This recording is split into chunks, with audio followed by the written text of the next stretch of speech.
So I want to thank Blair Academy, in particular Dr. Martin Miller, for inviting me today. Great teachers have made all the difference in the world in my life. And Dr. Miller is one of those teachers who should be justly revered.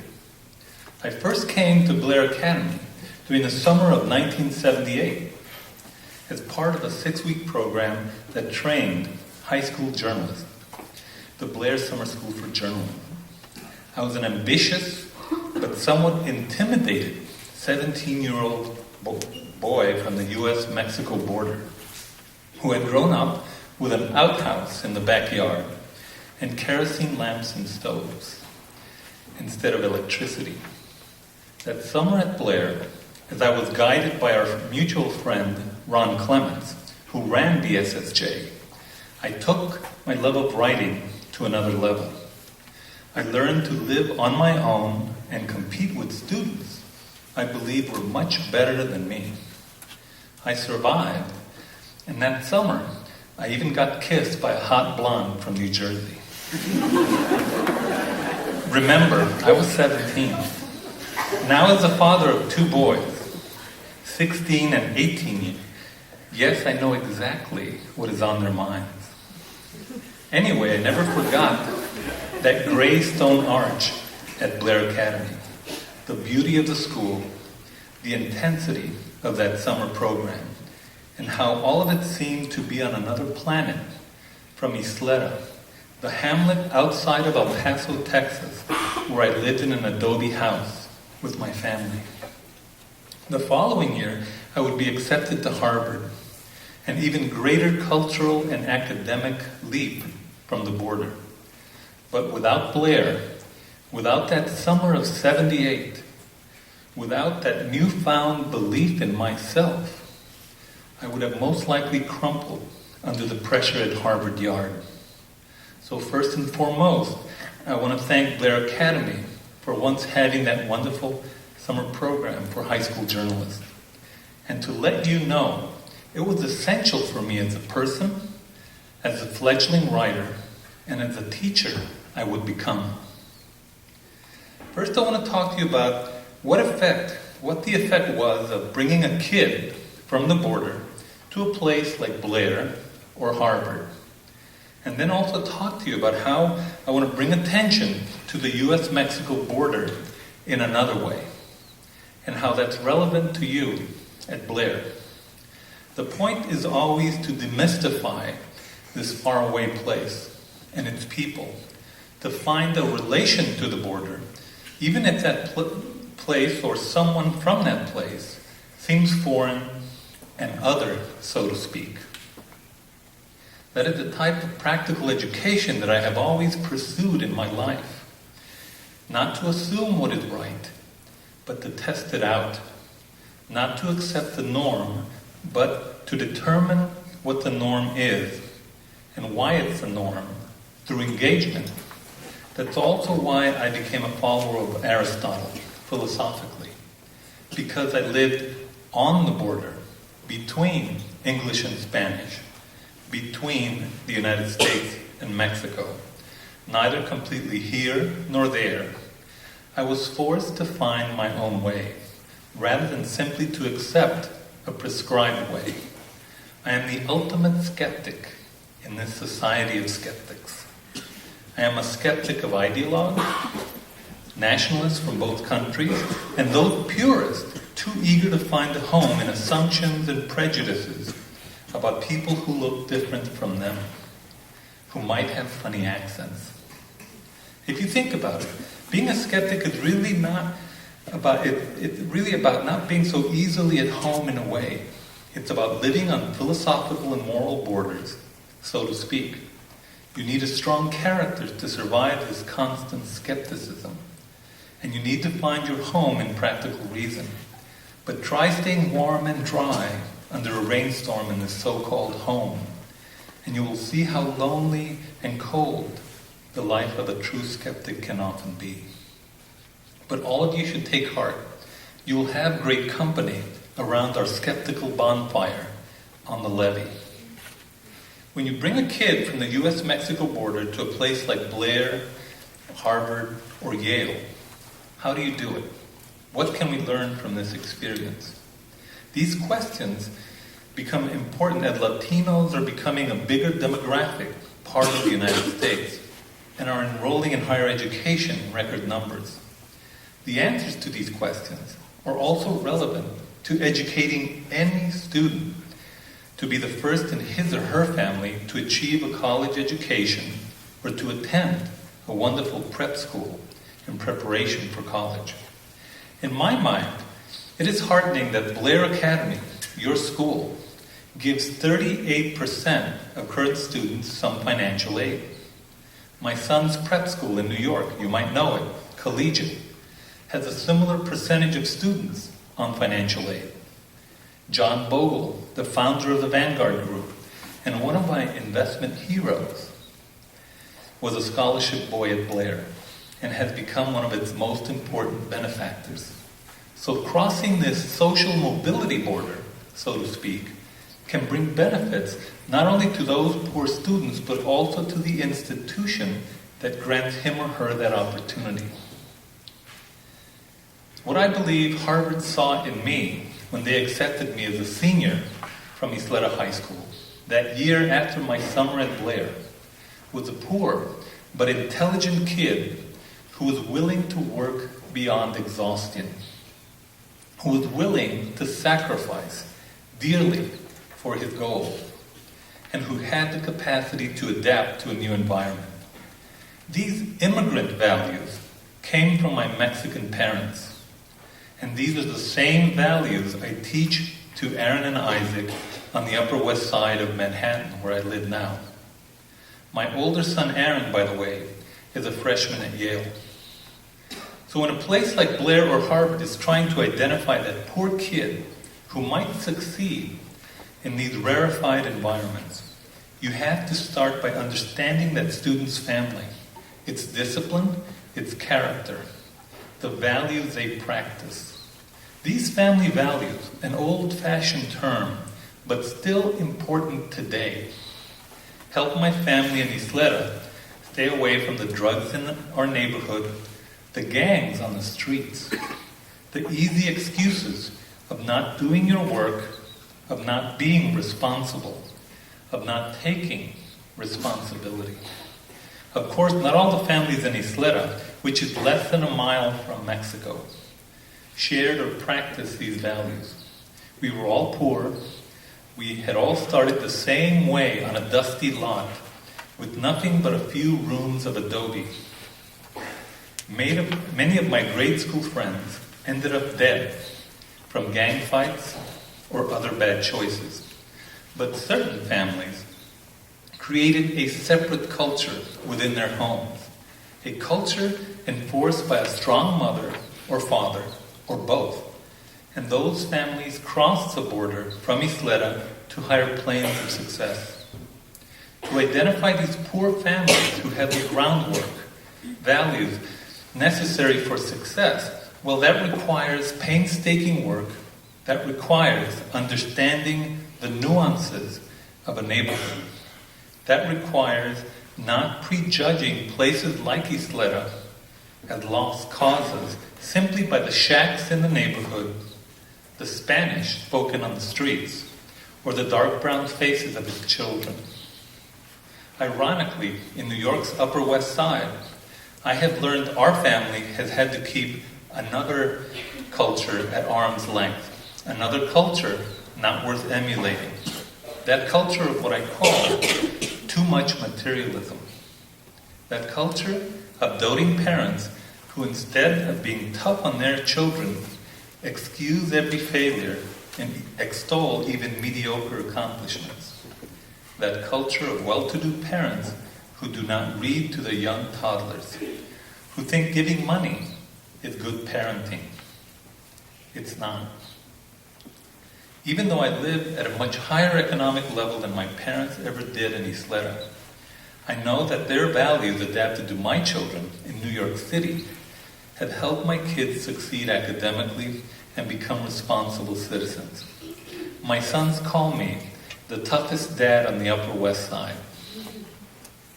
Every summer, Instead of hanging out with their friends and wasting time, my sons immersed themselves in intensive foreign language programs or jumped ahead of their classes at collegiate by taking extra math courses or enrolled in grueling outdoor leadership courses to test their limits and hone skills not found in the classroom.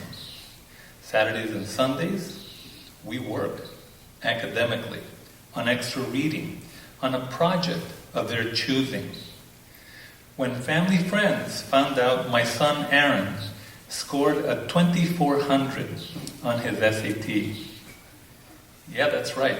So you guys are looking at each other, a perfect score. They kidded me about being like a tiger mom. And I said, no, I'm not a tiger mom. I'm a jaguar dad. A Mexican jaguar dad.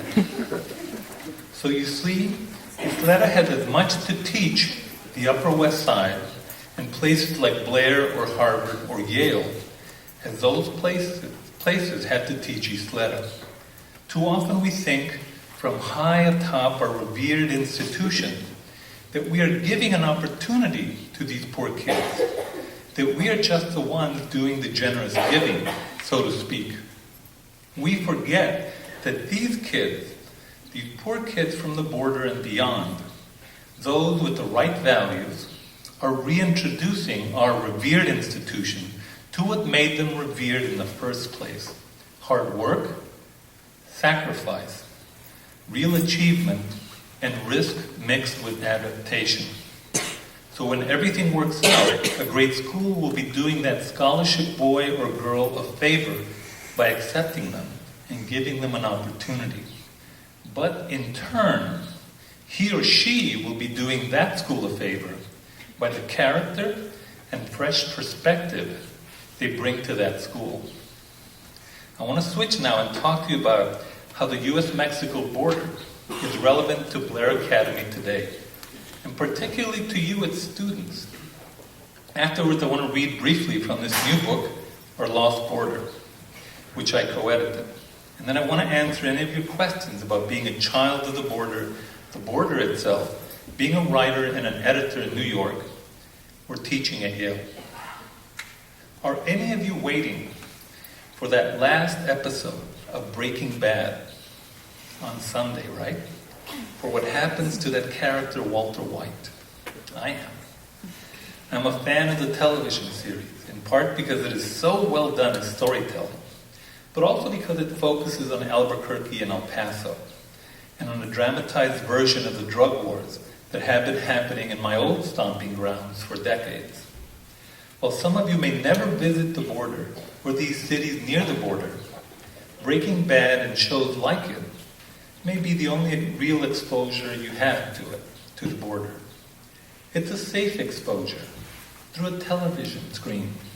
And you may think that what happens on the U.S.-Mexico border in terms of the drug wars is not really relevant to you at Blair Academy, except as entertainment. I see something similar in another favorite comedian I watch, Jon Stewart of The Daily Show. He often laughs about drug use and about how oh so cool it is to smoke marijuana and do drugs. I laugh at him too. He's funny. And I also know that he doesn't know what he's talking about. He's not supposed to. He's a comedian.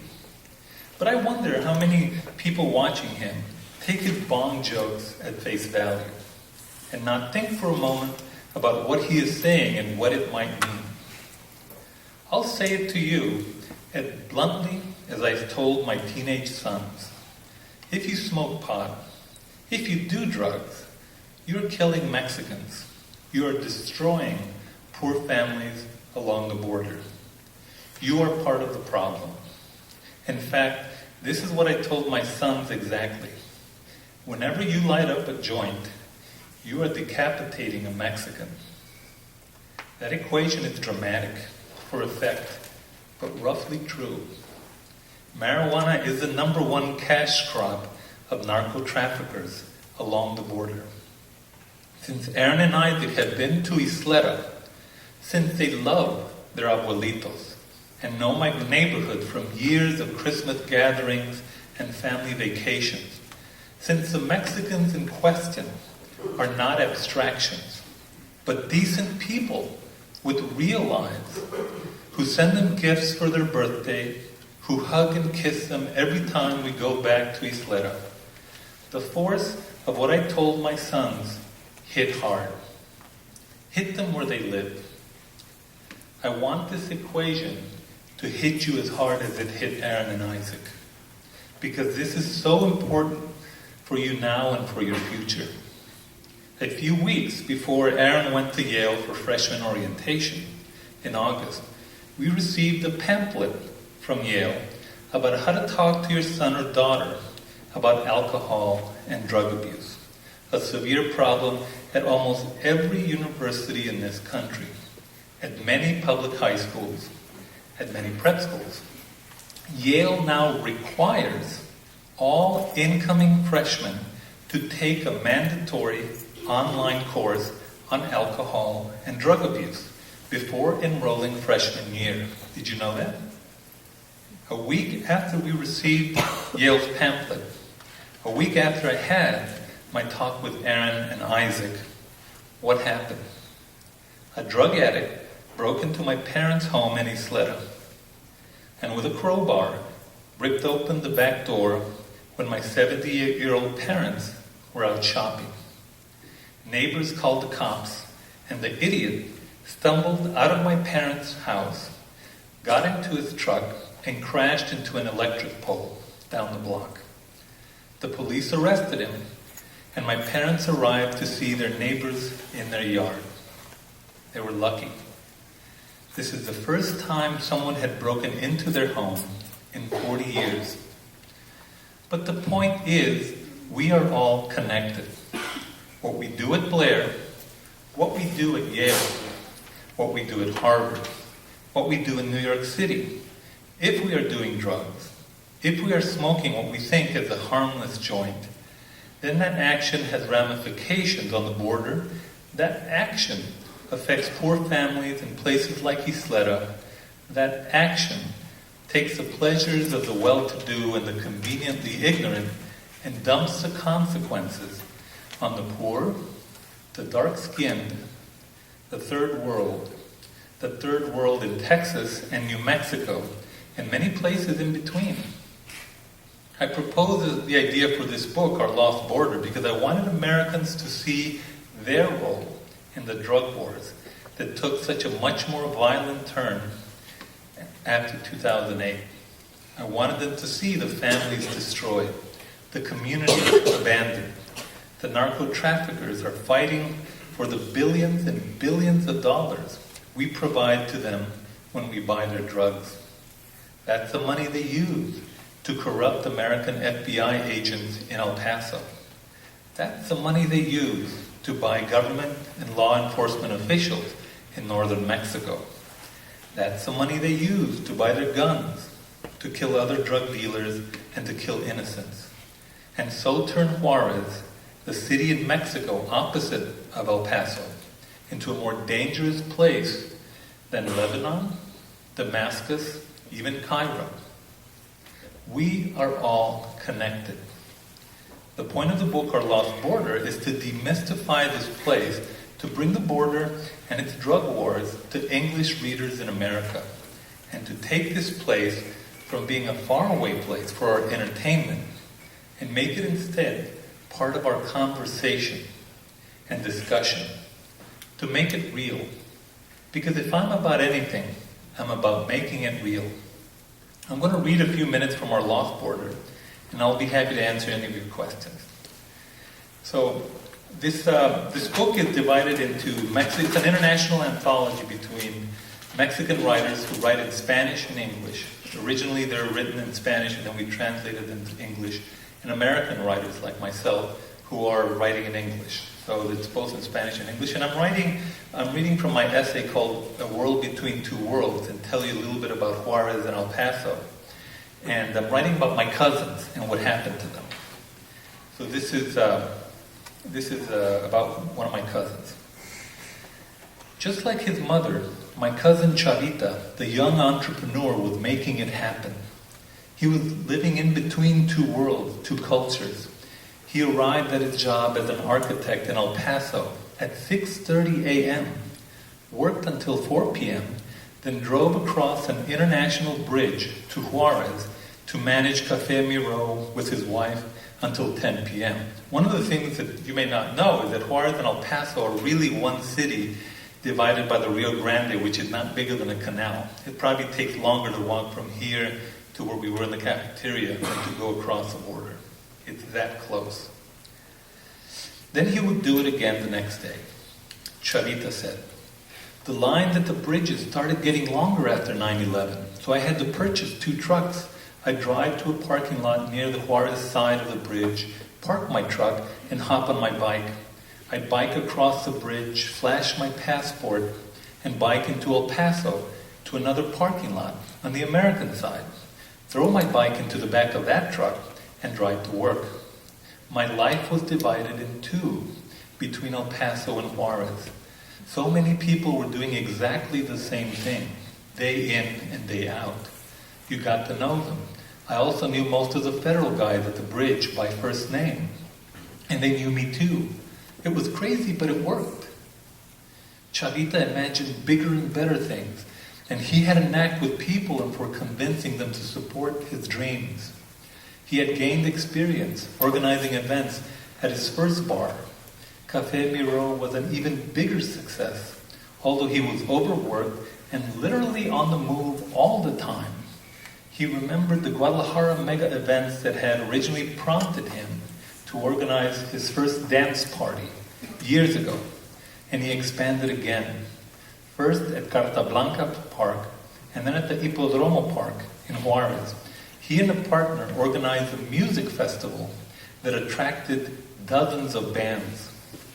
The first year, 2,500 people attended their arts festival.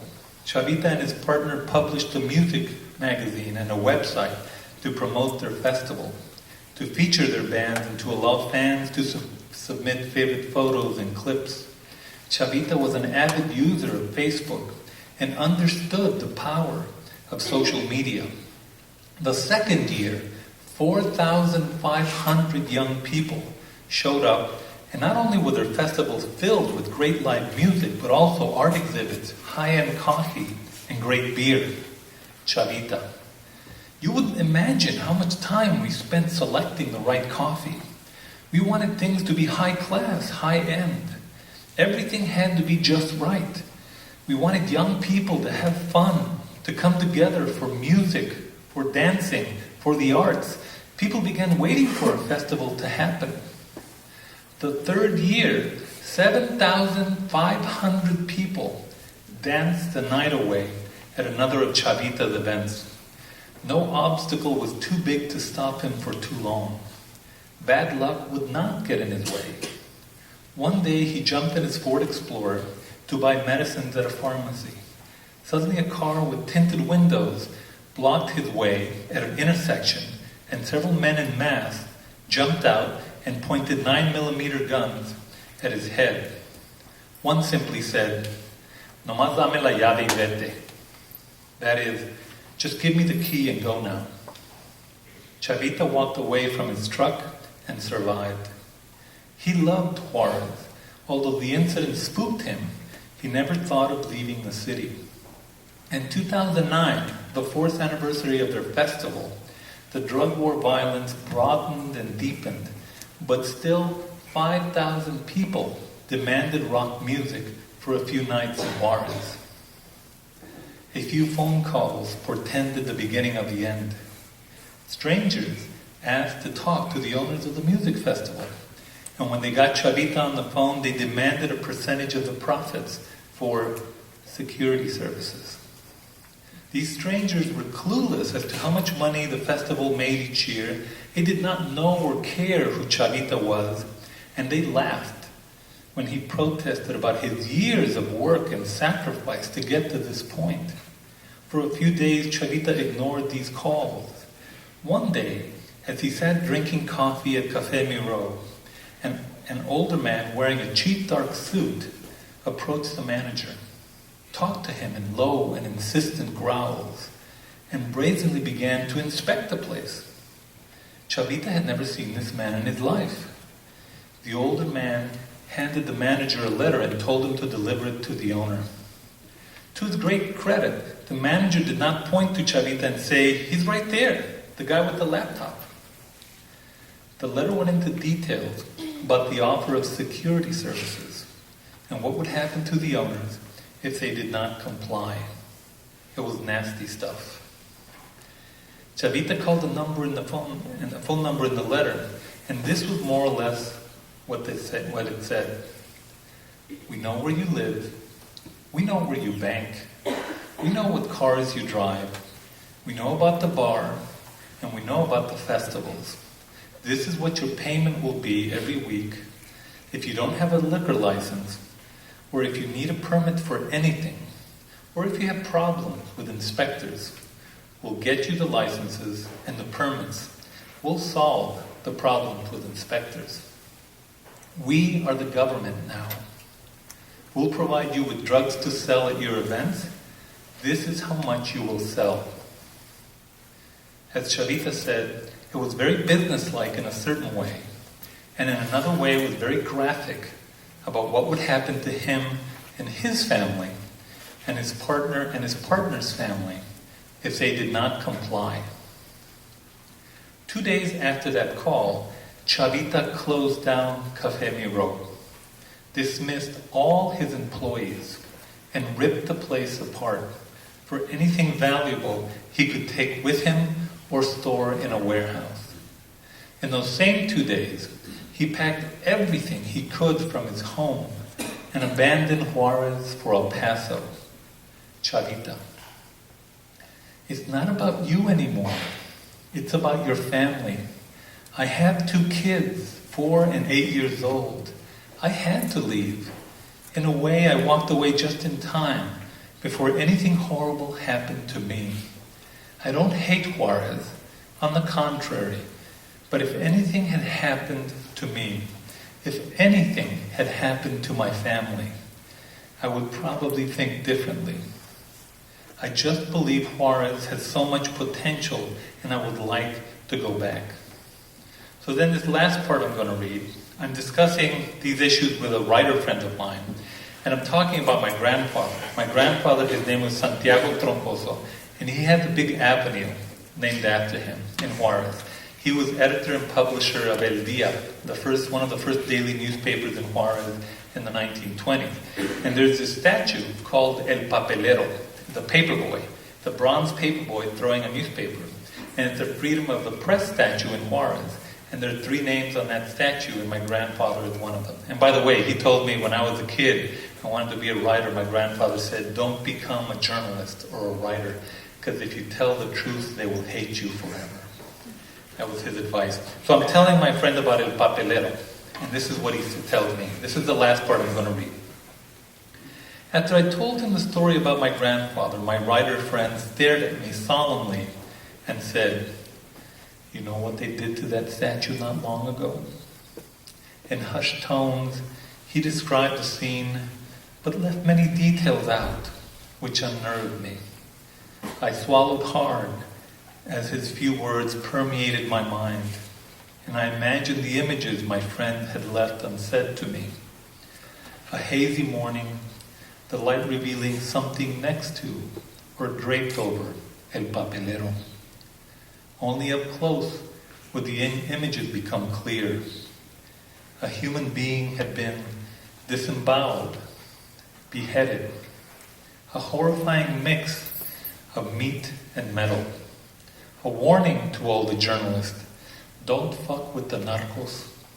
To hell with the freedom of expression.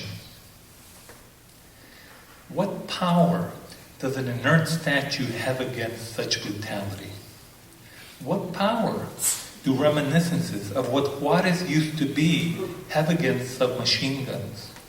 What power resides in the small ambitions for a better life of someone like Pepe, or in the dreams of a city with music and arts of Chavita? How can even these words counteract decapitations, dismemberments, and the dollars, billions and billions of dollars, which reward the most brutals for servicing the United States and its drug habits? If you pitted an individual with great ideas against another one with a machete, a cage match featuring a philosopher against a foot soldier, so to speak, I would think that the latter would always have the upper hand. Yet it must be possible to overcome this brutality when we face it in our communities. Otherwise, killers without a conscience would always win. And every city, not only in Mexico, but also across the globe, would become another Juarez. I think the answer is that people don't want to live in a society where violence is normal. People cannot achieve what they want. They cannot strive for what most fulfills them in the kind of city Juarez has become. They cannot raise their children as they want, and they cannot dream of crossing to the other side for a better life, and they cannot live in peace even if they are poor.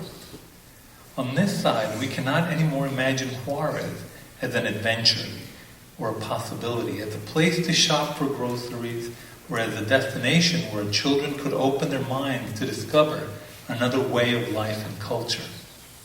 The Juarez El Paso metropolis, before the drug violence erupted on Avenida Santiago Troncoso, and all the other streets and byways on the other side, was anything but ideal. Too often the citizens of each city used each other. El Paso, richer than its twin to the south, took advantage of the cheap labor. On the other side, what once were cheap groceries, gas, and medicines. So the Juarez El Paso area before the recent drug violence was not a bilingual, binational, bicultural Zion.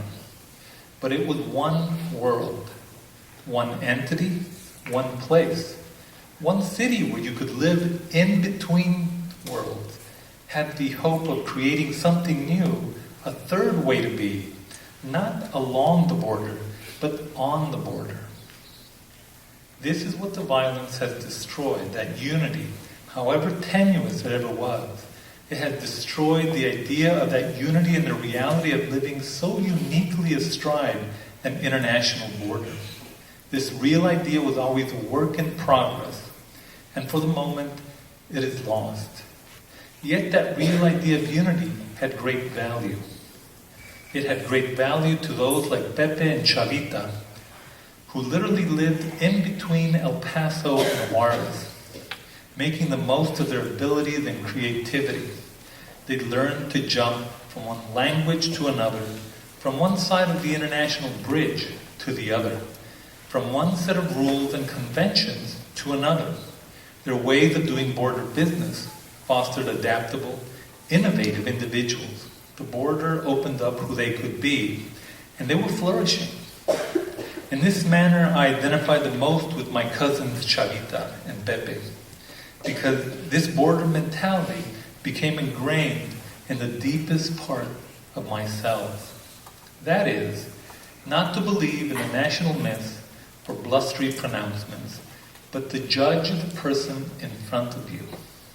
That is, not to rely on stereotypes or seldom spoken prohibitions, but to test the waters with engagement and to find out for yourself what would work and what would not. Living on the border, the in-between two worlds, I believe, made me somewhat of a skeptic of both sides, but also made me find my own way through practice. That way of thinking and questioning frightens ideologues, nationalists, and anyone who prefers to follow orders and duties. The power of returning to that work in progress that was one city between two nations will be one day what will stop that machete from its bloody work. Enough people on both sides of the border will tire of living in violence, which is just another form of authoritarianism, and will organize themselves to defeat the brutal who now have the upper hand. Perhaps the killers will kill so much that what will be left of Ciudad Juarez will not be much of a city at all. and so they will finish destroying the prize for which they've so readily slaughtered thousands. In any case, it will be the power of returning to that unique bordered life and whatever messy possibilities it harbored that will stop the violence. It was a better life than what we have today, and we understand that fact, mostly in retrospect, as we often do, when we lose what we value before we had a chance to appreciate what it meant. Thank you.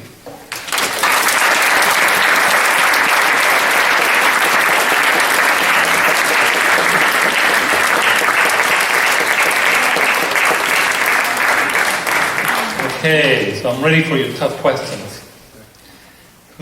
Go ahead, loud so I can hear. What is the biggest challenge that you have faced, either in your studies or being from a small, impoverished town along the border? That's a great question. The biggest challenge I faced. I think the biggest challenge was believing in myself. I didn't feel I belonged. I thought Harvard had made a mistake.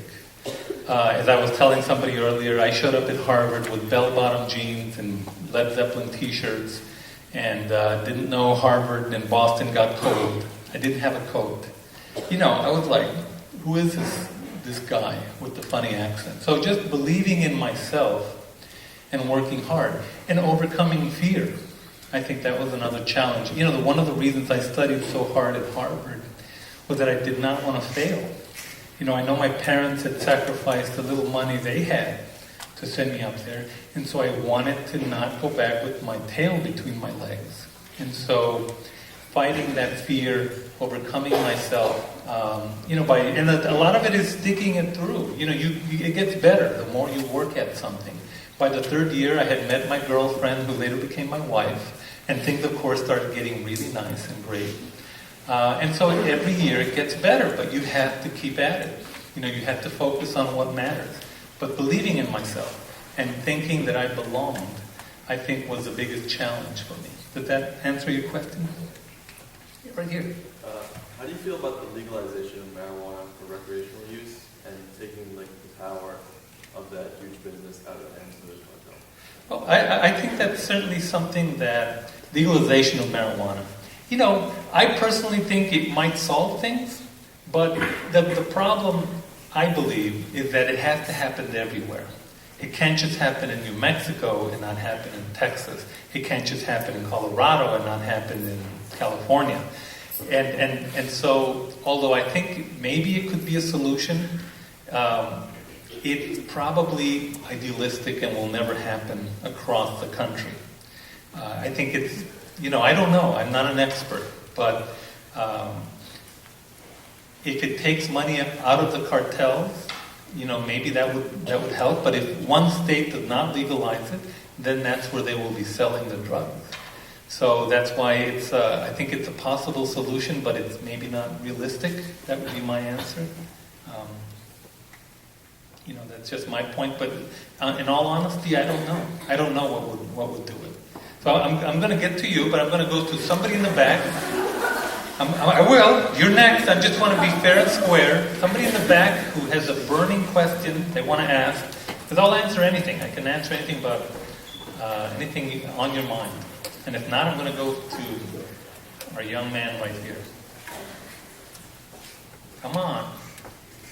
The front row is just doing a lot better than you guys. Remember, I'm the toughest dad on the Upper West Side. At Yale, when I'm teaching a class and I have some kids who are quiet, that's the kid I focus on. Whoever is trying to hide, I find them.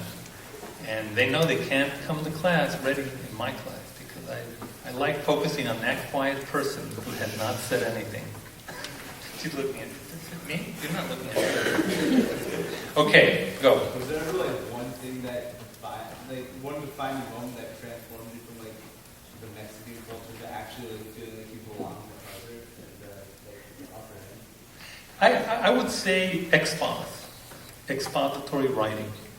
At Harvard, you're required to take, I think it's still true, I'm not sure, but freshman year you're supposed to take expository writing, essay writing or whatever. And, or, I think it could be fiction, it could be essay writing. And so that was the first course. I had a terrible roommate. I didn't really like my roommate. He was this guy from San Diego who was always walking around naked in the room, and it made me feel uncomfortable. It's like that's the other thing about Harvard. You don't know who your freshman roommate's going to be. It's assigned randomly. And I thought he was a little arrogant, and I was feeling like I don't belong and all this. And so in Expos, I was in Expos the first year, and I got an A- in Expos. That was like the first time I had success. And I'll be very blunt. I said, I can kick their ass. I can do better than these kids who assume that they should be there. And Carolyn Kennedy was in my class. There were people with, mucho dinero. I didn't have any money. I was literally working 10, 15 hours every semester, every week to pay my way. So I think when I knew that if I focused on my work, if I stayed until the libraries, closed, if I did not mess that up, and I could get good grades, then I felt good. And so that class, I think that's the first time I felt, I can do it. I can do it. And great teachers. I had a few wonderful teachers that just took the time. I'll just mention quickly, because I don't want to talk to him, but John Womack, who was chairman of the history department at Harvard, and he was a Mexico scholar. And he was this guy who would walk around Harvard in cowboy boots and jeans, and he was from Oklahoma. But he was chairman of the history department, a Rhodes Scholar, a brilliant man, but he didn't give a crap about Harvard pretension. You had to do the work in his class. You had to be focused and attentive. That's what mattered to him, the work, not your last name. And so when John Womack, took me under his wing and said, Sergio, we're going to turn you into a historian. He wanted to turn me into a historian. That's also when professors started noticing and helping me out that I felt, that I could do it. Other question. I know I'm going to go to the front, but I'm going to give it back. Right there. See? There you go. So in your class what kind of... I love that. You pronounced it beautifully. My mom's from Spain. Excellent. Bravo. What kind of distinguish One more time. That's okay. from your other classmates, what made you so not... Well, I was a fat kid who loved to read. Does that distinguish me? And I was editor of the high school paper. I got great grades. I was pretty much an A student, but it was Isleta High School. It was not Blair Academy. It was not collegiate. I see the kind of education my kids are getting, and my goodness, I was not getting that. Isleta High School, half the kids did not even go to college. It was a rural high school, 99% Mexican or Mexican American. So it's very different from what it was here. I was a good writer. I think I was a good writer, and I had won some state awards. And in fact, to come to Blair Academy, I was one of 2 kids chosen from Texas to get a scholarship from Gannett to go to the Blairstown Summer School for Journalism. So, the Blair Summer School for Journalism. So, those kinds of things, I think, distinguished me. And the truth be told, Harvard would then later send me as an undergraduate to rural Texas and New Mexico to recruit other kids like me. They would say, if you can find the poor kid who's smart, who can have a good SAT score and do well, we want them. We'll help them. Because, they're desperate for kids like that. It's the same thing with Yale. So I think that those are some of the things that distinguished me. I think, I don't know, what other things, certainly not my name. Nobody knew who the heck I was. And, we weren't Rockefeller or Mellon or anything like that. Does that answer your question? Yeah. Okay. Anyone else from the back? Right there in the middle. Loud, because I'm a little hard to hear. What was the scariest moment you ever had when you were living along the border? What was the moment you were most scared of? Where? When you were living along the border When I was living along the border? Yeah, I mean, like, having to do with violence or having to do with just scary moments? just scary moments. Well, I used to love to bike from Isleta to downtown El Paso. And it was about 14 miles. And I was like 10, 11, 12 years old. I would do that long trek because I would go to spend the weekend with my grandmother, who lived in downtown El Paso. And she was a tough lady. The very first short story I wrote and got published was called The Abuelita. She survived the Mexican Revolution. She had shot and killed 2 men who attempted to rape her. She was this tough as nails lady. Oh yeah. And I would bring actually my friend from Harvard to visit in Isleta, and they would meet her, and she would size them up like in 2 minutes of conversation. That this guy's lying to you. This guy's not. She was able to talk to people and really judge them quickly about what their character was. So once, when I was going to visit my abuelita to hear the great stories that she had about the Mexican Revolution, as I tell people, it was basically Call of Duty Mexican style. Very violent, awful stuff, and I loved it, as a kid. And it was real, these stories that she would tell me. And once I was on my bike going pell-mell down Paisano Drive, and I slid a big city bus went in right in front of me, and I kind of slid under the tire, and my front wheel got crushed, and the bus missed me by a few inches.